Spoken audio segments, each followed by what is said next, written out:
এক জঙ্গলে এক শেয়াল ছিল। সে ছিল খুব ক্ষুধার্ত। খাবারের খোঁজে হাঁটতে হাঁটতে সে অবশেষে একটা ঝোপের মধ্যে কিছু একটা দেখতে পেল। তারপর দুদিন থেকে কিছু খাইনি, পেটটা যেন কেমন মোচড় দিচ্ছে। সামনের ঝোপটাতে কিছু একটা নড়ল না, মনে হয় ভালো কিছু খাবার আমার জন্য অপেক্ষা করছে।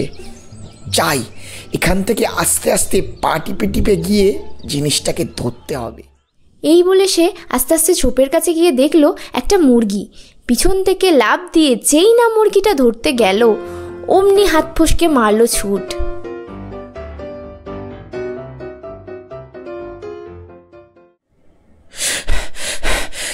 যা, এটাও হাতছাড়া হয়ে গেল।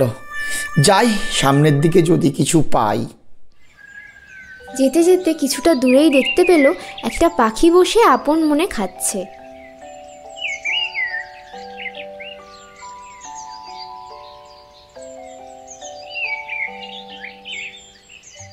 তখন মুরগিটা জাস্ট একটুর জন্য হাতছাড়া হয়ে গেল।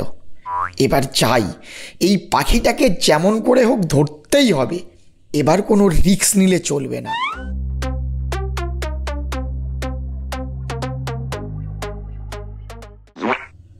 যা, এটাও ফসকে গেল।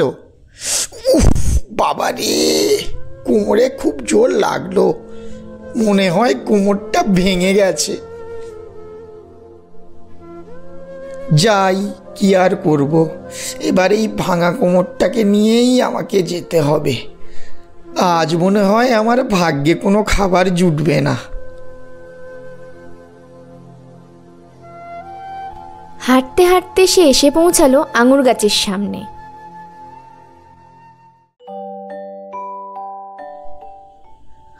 আহা, সামনের ওটা আঙুর গাছ না? উফ, কি সুন্দর পাকা পাকা আঙুরগুলো ঝুলছে। এবার থেকে পশু পাখি ছেড়ে এই আঙুর খেয়েই থাকবো। যাই, ওগুলো পাড়ার ব্যবস্থা করি।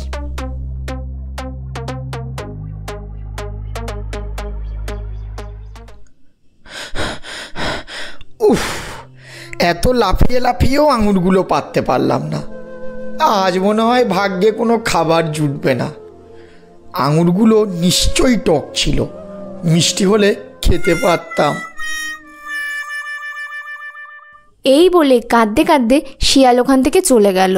এই গল্প থেকে আমরা শিখতে পারলাম, যেটা পেতে পারে না তা নিয়ে ঘৃণা করা সহজ।